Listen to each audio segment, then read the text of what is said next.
ओम श्री सतनाम साखी। जय श्री कृष्ण। परम श्रद्धेय सद्गुरु स्वामी शांति प्रकाश जी महाराज के सत्संग प्रवचनों का संकलन सत्संग वर्खा भाग 14 प्रवचन 3 पार्ट 1 महिमावंत एकादशी व्रत। गुरु महाराज ने अपने सत्संग में कहा, प्रेमियों, आइए एकादशी की कथा का श्रवण करें।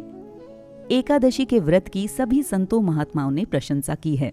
संत नामदेव महाराज सगुण भगवान के उपासक संत हैं। उन्होंने तो इतना तक कहा है, एकादशी व्रत राखे काहे को तीर्थ जावे। यदि आप विधि पूर्वक एकादशी का व्रत रखते हैं तो सारे तीर्थों का फल आपको घर बैठे ही मिल जाएगा। अम्बरीश राजा ने भी एकादशी व्रत की महिमा को जाना। एकादशी व्रत रखना भी भक्ति का एक अंग है। जिस प्रकार शास्त्रों और संतों ने व्रत रखने की विधि बताई है, उसी प्रकार व्रत रखें।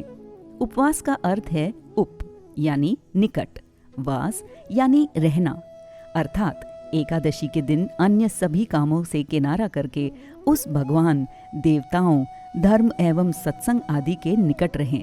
उस दिन हरिनाम की चर्चा, चिंतन, ध्यान करें, व्यर्थ बातें ना करें। एकादशी व्रत रखने का महात्म्य ही है कि नाम जप करें। जैसे बच्चों को स्कूल जाने की आदत डालनी होती है, तो मास्टर को बच्चे के लिए कुछ पैसे और वस्तुएं दी जाती हैं, जिससे बच्चा वस्तु प्राप्त करके खुश होवे और स्कूल खुशी से जावे। पहले बच्चा वस्तु आदि की लालच से स्कूल जाता है, फिर धीरे धीरे वो फिर अपनी मर्जी से स्कूल जाता है। फिर उसे किसी वस्तु की जरूरत नहीं पड़ती। जैसे नई नई बहू ससुराल आती है तो पहले उसका मन ससुराल में नहीं लगता, वो रोती रहती है। लेकिन समय गुजरते ही वो ससुराल को ही अपना घर मानती है और मायके को भूल जाती है। जब कभी वो थोड़े समय के लिए मायके जाती भी है तो उसे चिंता ससुराल की ही बनी रहती है। हम भी भले ही संसार में रहें, पर ऐसा समझें कि ये संसार हमारा मायका है। असली घर यानी ससुराल तो परमात्मा का ही घर है। लड़की यदि ससुराल में सारी उम्र रहे और अंत तक निभाए तो उसको यश मिलता है।